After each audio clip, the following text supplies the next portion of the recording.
Good evening, good evening, good evening, Northwith Dda, as they say in Wales. This is it. Well, this is me. Why am I here? We are doing a war video. I haven't done a war video for a little while. Now, my alliance, I'm just flicking through various things as I'm going along. Just checking there's no mission. Right, so my alliance have recently come up with a strategy. Well, I say we've come up with a strategy. We've borrowed a strategy, which is that everybody tries to hit as one. This is something that a lot of alliances do. Now, Pinky and the Brain, my alliance, which I dearly love, we are a very, very multicultural alliance, and it's one thing that I love about my alliance is that obviously I am British, as you can probably tell by my outrageous accent, but the alliance includes people from various parts of the world, all over the world. We've got Russians, we've got Turkish people, we've got Americans.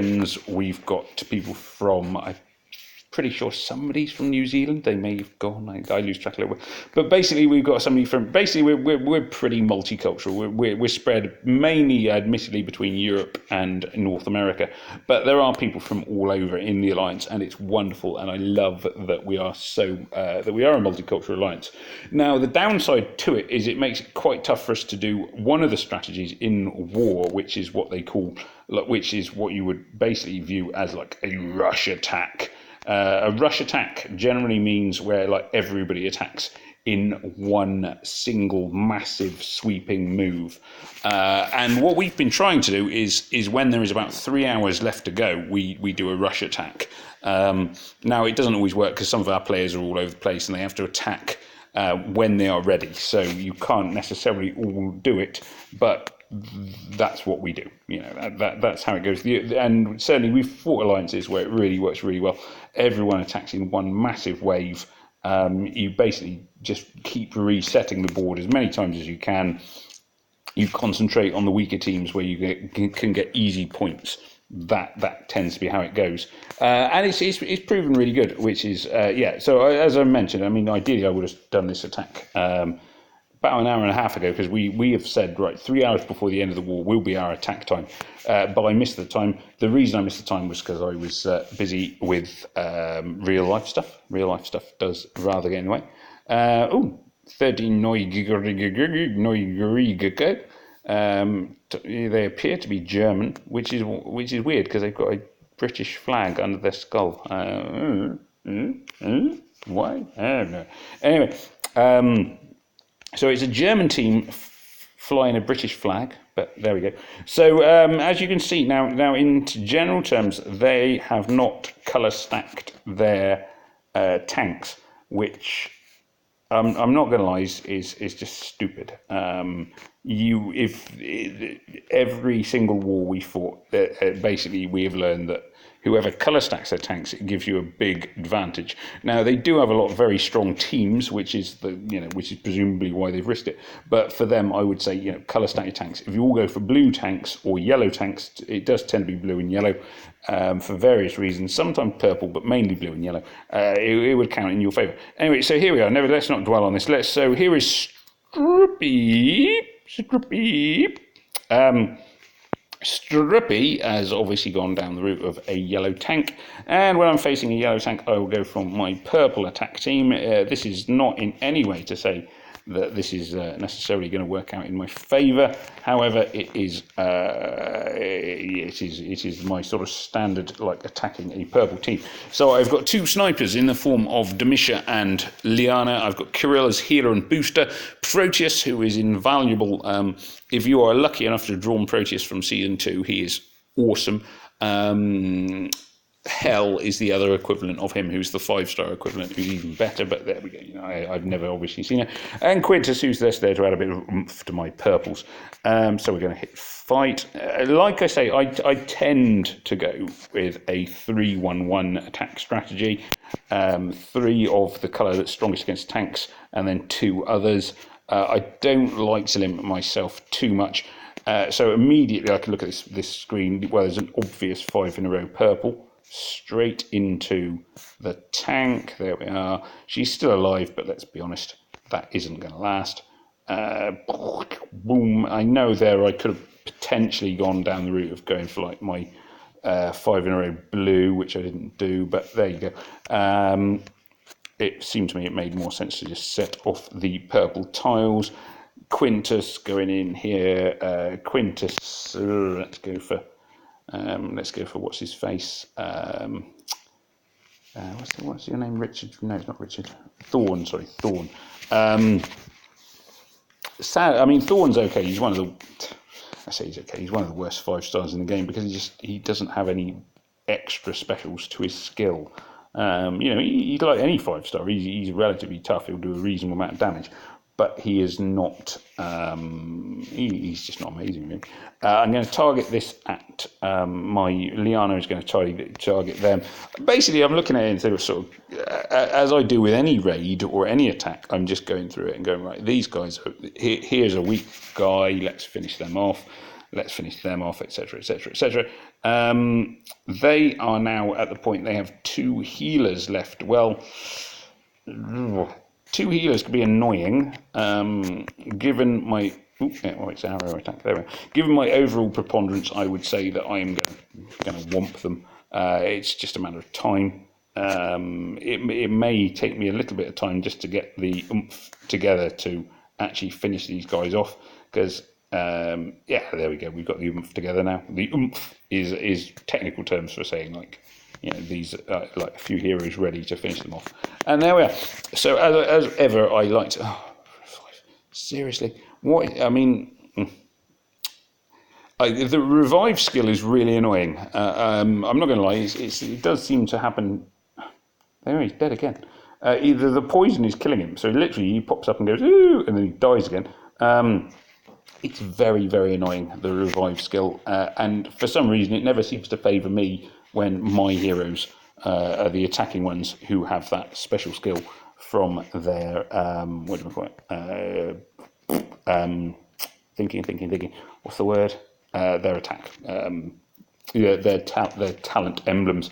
I'm basically working my way across. I mean, because this team is not colour stacked, I'm like, woohoo, it's free for all. So I am going to go down the route of a blue team. Now I'm taking Sonya because I want a debuffer. I'm going to take Sabina because I want a debuffer. The biggest danger in this attack is going to be what's her name? Elena's perfect riposte. So I want to be prepared to deal with the perfect riposte, which is why I've taken 2 debuffers. I didn't really look at the rest of their team. Let's just quickly have a look at the rest of the team. There's nobody else that causes me huge concerns. Kunchan's annoying, but he's more annoying as a tank than as a flanker, so that's fine. I don't mind where he is. 2 debuffers, and that will hopefully counteract Elena if I am unlucky enough that she goes off. I'm hoping she won't go off because I will ideally kill her before she does. Yeah, we'll see. We shall see. Go on, Sirre. Sirre is there attacking as well. Good luck to her. It's nice to see everyone on the team like whomping it home.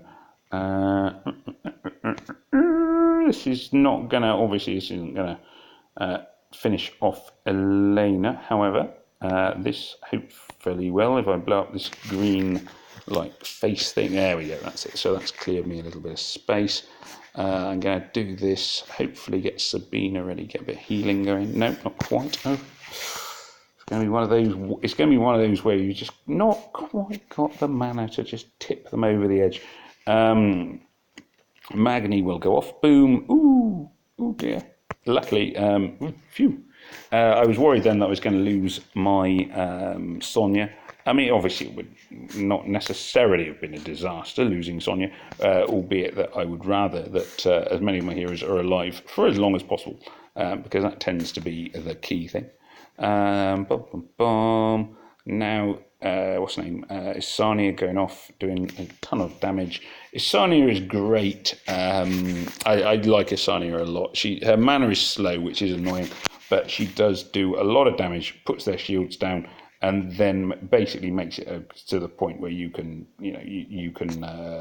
concentrate and win your attacks. Well, she weakens them enough that it really does make a big difference when you attack them, and that's kind of the key thing with Isania. The screen's now gone against me, which is annoying. Which is why suddenly I've got 2 heroes dead, which is again annoying. who's this? This is, what's her name? Cadelen? Yeah, I think it's Cadelen. Cadelen doing a fair amount of damage there. Really, what I'm looking at here is a very, very annoying screen, which has gone from being like an okay screen to really, really ultra annoying. Just a lack of, I mean, blues obviously is my main colour stacked thing. A lack of blue combos, a lack of purple and red combos, and then tons of green and yellow combos, obviously without green and yellow heroes. This is, of course, the downside of colour stacking. Sometimes it can count against you. Kunshing is going to go off, but to me, I'm going to say too little too late. I don't necessarily mean that, because it's quite possible that actually the damage will be enough to really mess me up. But if he was a tank, it would have made a lot more difference. He's gone off now, and it's like I say, I'm not saying it's too late. I'm not saying it's too late. What am I trying to say? I'm saying it would have been better for them, for the team I'm fighting, if Kunshan had gone off earlier. Too little, too late implies that it cannot make a difference. Well, it can, but it would have been better if he had done it earlier on, when my guys were still, like, when they had the advantage lay with them. Does that even make sense? Oh, dearie me, I feel incredibly waffly. So I do beg your pardon. I know I'm a waffler.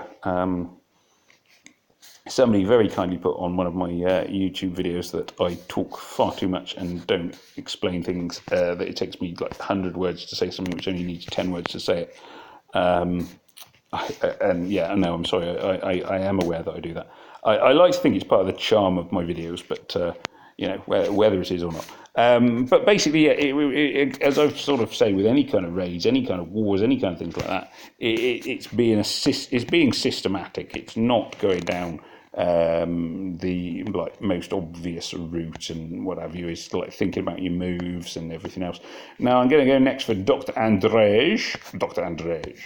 I like that name. It's a good name, Dr. Andrej. Dr. Andrej has got a very strong team in terms of team power. I mean, 4-3-6-6. That is phenomenal team power. Hats off to him for having a hugely powerful team. Now, to me, Dr. Andrej has left himself open to a few things, which is where I will be aiming. The most obvious thing he's left himself open to is debuffers, which is why I will be taking. Once again, I'll be taking two debuffers. I will be taking now. I mean, this is where you can see I've built up a large bench over a long period of time, which does give me a lot of options. Obviously, it's taken me quite some time to get to the point where I have this kind of deep bench, wherein I can do I can attack repeatedly with lots and lots of strong heroes. It takes time to build up that bench. There's no shortcut to it. But the fact that I now have it does give me a lot of options. Now, I'm not saying I'm going to beat Dr. Andrej, because as I like more or less always try and say, there's never any guarantees. It depends on the screen and whatever else. However, his team is particularly vulnerable to me to debuffers. So Aegir here in the middle is lovely, but debuffers just make him useless. And the same goes for Ares. It's not guaranteed. You need to have the screen to get your debuffers ready and whatever else. But basically, if you can debuff Ares and Aegir, well, that's two heroes who don't actually really contribute to the enemy team at all. They literally do not provide a thing. And yeah, I mean that's basically what I'm saying. Aegir here will be dead before he has a chance to be debuffed anyway. But that's more or less irrelevant. My point would be that the danger with having Ares and Aegir is you are asking for somebody to debuff you.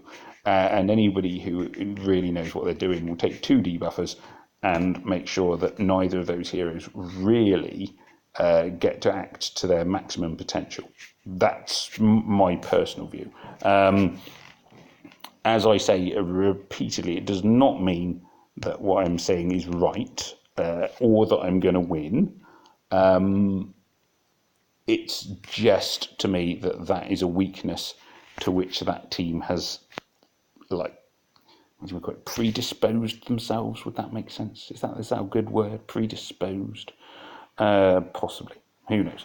Anyway, now you'll have noticed I've been saving Caedmon. Well, I was saving Caedmon, but now he's dead, which is sort of fairly typical. I was trying to keep one of my debuffers alive for Ares, for when he goes off. So here goes Ares. He's going off. Boom! Look at that. Everybody's suddenly like gaining tons of, gaining like their accuracy and whatever else. But unfortunately for them, all I have to do is this, and now Ares' special skill has just been wasted. And yeah, that's that really. So Ares is now I've nullified Ares. I've got rid of him. The biggest danger now, of course, is what's his name? Alberich. Alberich is going to need to be taken out fairly promptly. I don't want him going off. I don't think I can stop him going off, but there we go. Too late, too late, too late. Oh no! So Alberich is going to go off. Oh, that was lucky. He didn't bring anyone else back to life. That could have been really annoying. Alberich is another hero where debuffers, I mean, the bringing people back to life thing obviously is awesome. But again, a debuffer will help there. So you can see that their health is going up because they've got the thing. Yeah, I was hoping that. So here we go. I hit Sabina. Sabina removes the buffs. Suddenly they're all back to like being essentially useless, which is lovely. Suits me very well. The samurai guy in the end will die fairly. Is another option. He's relatively tough. I've got quite a lot of time for this guy. He's very good. Kageburado. Yeah, you know, he's a good hero. He does very often one hit my guys. Makes him, you know, anybody who one hits my guys is somebody who I have a lot of respect for. Don't necessarily like him, obviously I haven't got him because of my, as anybody who's ever watched my videos will know, I never successfully summoned very many people. I probably could have saved Sabina then, which would have made more sense, but there we go. Let's not dwell on that. That was my mistake. I should have saved Sabina because now obviously Ares' special skill has gone off and he's going to sit there and go, ooh, look at me, I'm Ares, ooh, I'm so strong. And I could have just avoided that by getting Sabina to debuff him. Like I say, debuffers are really, really useful. Know the ones you have. I mean, the standard 4-star ones that are most commonly available are Sabina, Melindor, Caedmon, Sonia. I think that's is there another one? I can't think of another one. There may well be another one off the top of my head. I couldn't tell you. But yeah, they do a lot of healing and sorting and everything else. They're really, really useful. Let's see. There we go. Oh, arrow barrage. Boom, boom, boom. Pew, pew, pew, pew, pew, pew. Sabina can go off, and then hopefully Leonidas will finish this one off. Not quite. Oh, blimey. Kageburado, or whatever his name was, is just hanging on. He's being tough. But there we are. You know, 5 minutes left. Blimey, that was a long raid. I was going to say that one. I could feel that one was dragging on. I was just like, come on, come with it. But there we go. Dr. Andrej is dead. Go Sirere. Sirere looking for another target there. So that's 3 hits, 3 kills. Who are we going to go for next? Have they got? I'm looking for a purple tank. I've got purple tank. I've got 1 purple tank. Brookie. Yeah, there we go. So purple tank. The reason I'm going for a purple tank is because I know my yellow heroes. I noticed this earlier on. I've got yellow heroes sort of lined up for the attack. I've got red heroes as well, so I want green tank. Interesting. Anyway, I'm going to go for, and I've got my healer. I've got, who else should I go for? Well, heck, let's go for Oberkhan.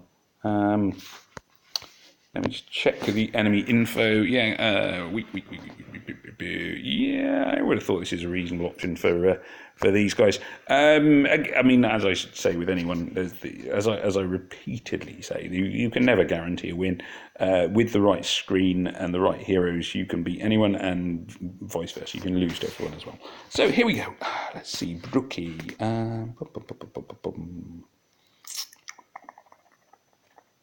just doing my thinking noise. I do lots of thinking noises. Ooh. So I'm thinking, that's not good. That's not good at all. I really need some yellow tiles, and they are just not abundant at the moment. This will trigger a little combo. That move there. Oh, there we are. Now that's the kind of yellow move I could have done with. Ideally, admittedly, I could have done with it about one turn ago. But I'm not going to target Kagaburado because I know that when I press this yellow gem, he will die. Au revoir, bye! So he's dead. No point in targeting people when you know you're going to kill them on the next move anyway. Literally no point. If you're going to kill them with the tiles, use the special skills somewhere else. Don't use your special skills to finish off a hero who you've already, you're already set up to finish. There's no value in that. I would like really to finish off. What's her name? Vivica. Now, Vivica is a good healer. Her mana is slow, which is why at time. I mean, my Vivica, as you can see, her mana isn't really at time. Oh shit! Sugar. That wasn't what I meant to do. And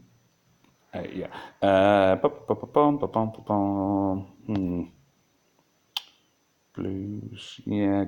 Obviously, he's going to go off Magni. Boom. Groot will do a lot of damage, but Groot at least manages to significantly hurt himself on my perfect riposte, which was set up on Oberkhan. I wish Oberkhan did his perfect riposte for like more than himself. It's very selfish, his perfect riposte. If it did, he would be like an awesome hero.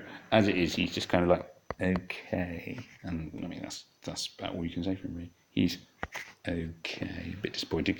You'll notice that by and large at the moment I'm trying to avoid I'm avoiding the heroes with the tiles. I'm kind of building up special attack damage to get it ready to use against them. When you are sort of preparing yourself to defeat enemy heroes, you don't always necessarily want to be hitting them. You want to be getting your mana ready so that your special attacks do the damage, do the business. At this point, it's hard to... I could see me losing this one. I honestly could. The advantage is with me, but it doesn't mean I'm going to win. My heroes is kind of going to depend on who... Magni is going to finish them off one at a time. It's whether I can do the damage to Magni before he gets himself sorted. You see here, this is exactly what I'm talking about. Magni now versus June, and it comes down to tiles. It really will come down to tiles. I will hope that this move finishes him off. Yeah. If it didn't, then the chances are his special skill would have gone off, and he would have beaten June. So that was quite a close one. That one. Yep. Brookie down. So what's that? Is that 4 in a row? I think it's 4 in a row. Hey, I'll take that. So if they got is there anyone with a green tank? Yeah, here we are. We got Plusib. This is why I love it when people don't colour stack, when people don't coordinate their tanks, because it means I can go for like my strongest team against each single opponent. So I can just go right. Oh yeah, hey, let's go for that one. And yeah, I just throw my strongest teams up one after another, which is just wicked. I'm going to chuck in Wukong here. Wukong's always a risk. In my opinion, lovely though Wukong is, he's a bit of a risk to take. My red heroes, have I got a red? No, I've gone for my mana boosting heroes. Yeah, I think that probably makes sense. Yeah, okay, I like mana boosting troops. Sorry, mana boosting troops to me really help out. Not, the ones that do the critical hit are useful, but to me the mana ones are better. We've got a 5 in a row red, which I can trigger by doing this move. So let's even double it up. Boom! Oh, there we are. Groot is dead. Bye bye, Groot. So the first thing I will do is get Bold Tusk ready, because then everybody will do more damage. Kagan can go off and do a ton of damage himself.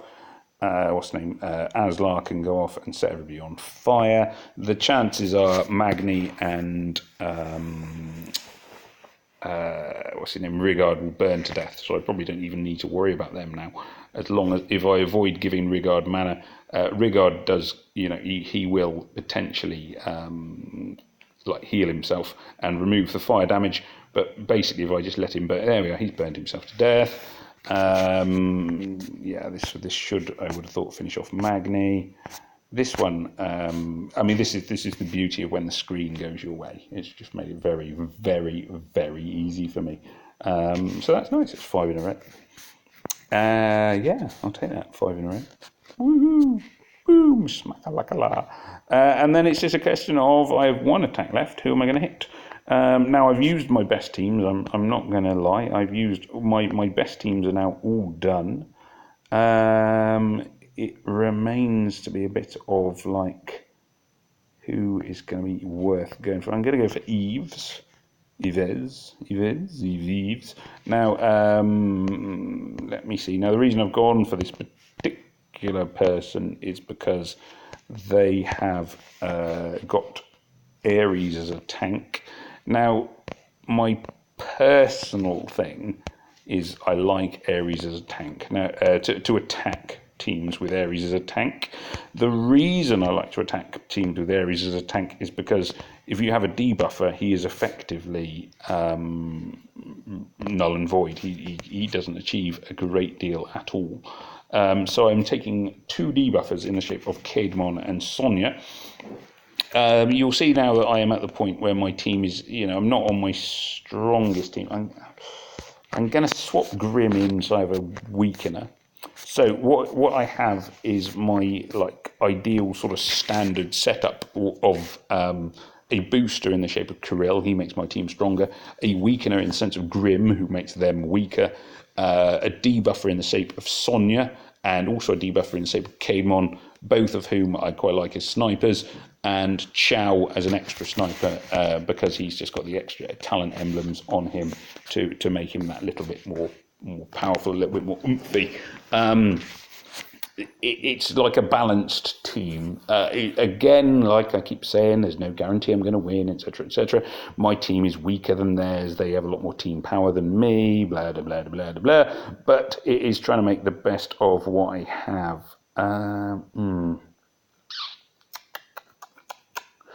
Not a great screen. It'd be a great screen if I had purples. If purples was my tanks, I would have an awesome screen here. Now, do I go for the purple 5 in a row, or do I ignore it? I'm going to risk doing this. Now, this feeds them a ton of mana, which is why I hesitated. Last thing you want to do necessarily is to just give your enemies tons of mana, because then their special attacks go off and you end up dying, which is not good for anyone, or at least not good for me. But I decided to go for it, and I may regret it. I'm still not sure. So yeah, there we go. Grim's dead. This is one of these ones where I'm thinking, yeah, that wasn't the right move. But never mind. You can't always make the right move. Basically, sometimes you just have to risk it when the screen is not on your side. Sonia will immediately get rid of everything that Ares has just set up, which is the beauty of Sonia. It remains to be seen if I can finish off Ares before he goes off again, hopefully. Yeah, no, I think Ares will die before he goes off. Oh no, he's going to go off again. He's going off again already. Crikey. Ooh, dear, that's nasty. So Ares has gone off. Victor has gone off. Oh, this is not looking good. Not looking good at all. Luckily, though, Kirill will go off. I'm going to hit Ares with Chow and then finish him off with this. I'm now really looking at how many, if anyone, can I kill somebody on the enemy team. I'm not looking, this is no longer looking for a victory. This is looking for as many kills as I can get. and realistically, I would be amazed. I'm going to do the red 5 in a row. I mean, it's at that point where I've got nothing left to lose, really. I suspect, there we are, Chow will die in the next turn. Yep, there we go.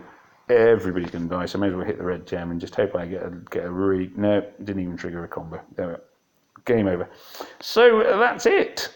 Team number 6 did not do as well as teams 1 through 5, but then 5 aces and 1 tank is, it's a pretty respectable war score. I'm not too ashamed of that.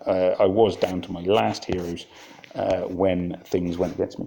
There's an hour and 8 minutes left to go in the war. My team, Pinky the Brain, as you can see, have taken the lead, which is good. At least to some extent, I can feel pretty pleased that a chunk of that was me, because when I look at top attackers, there we are, I'm top attacker. Woo! 364. 5 wins, 5 aces, an ace being one where you win straight out, and 1 tank. It's pretty respectable. I mean, 6 aces is the best you can get. But I'll take 5 aces and a tank. I'm not distressed with that at all. A good screen would have been, I might have won that last one, but they were strong as well. So it's not. There we go. It's not all about that. So the main things I think to take out of this video is, like I say, consider your attacks, consider your teams, think about how you're setting up your teams. Like I say, I like the strategy of 3-1-1. I know it's not everybody's favourite, but that's my personal method of choice. Consider the makeup of your team. So you want a healer, you want a booster, you want a weakener, and a combination therein and thereof will then help you out. So those are all things to consider. And yes, and in terms of setting up defences, like I say, I would strongly recommend that as any alliance, you coordinate your defence, coordinate your tank, so that you all have blue tanks or red tanks or whatever else, because it makes it much harder to stack against teams. As you sort of saw from this tournament, this round, I stacked 3-1-1 against every team. And because I've got a deep bench of heroes, I've got plenty sort of stored up that I've leveled up over the 2 years I've been playing the game.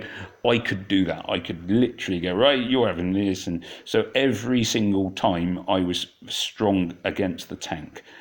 If everybody on their team had got like blue tanks or green tanks or whichever colour tank, I would not have been able to do that. It would have been impossible. Anyway, as ever with my videos, I do apologise. I've waffled and wittered and whatever else. I'm afraid that is just how it goes for me. That is... I didn't really want to bring up the chat. That's just how I am. I do apologise. I know I'm a waffler and a whiffler and whatever else have you. I hope that there was some useful advice in there in my sort of constant stream of consciousness, which is the way I tend to do my videos. It remains for me to say thank you for watching. May death come swiftly to your enemies. Remember to like and subscribe and everything else, and all the other things that YouTube people tell you to do, because, well, apparently I am a YouTube person. I hope there was something in there which would be helpful to anyone. As I say, the main aim of my videos is always to think about ways to sort of help everyone improve, and I include myself in that, to be fair. I think there's always room for self-reflection. Anyway, so there we go. Take care. This is Farmer Ben saying au revoir, goodbye, arrivederci. Oh, hello. No, go away. Shoo, army back. Noswaith there. Goodbye.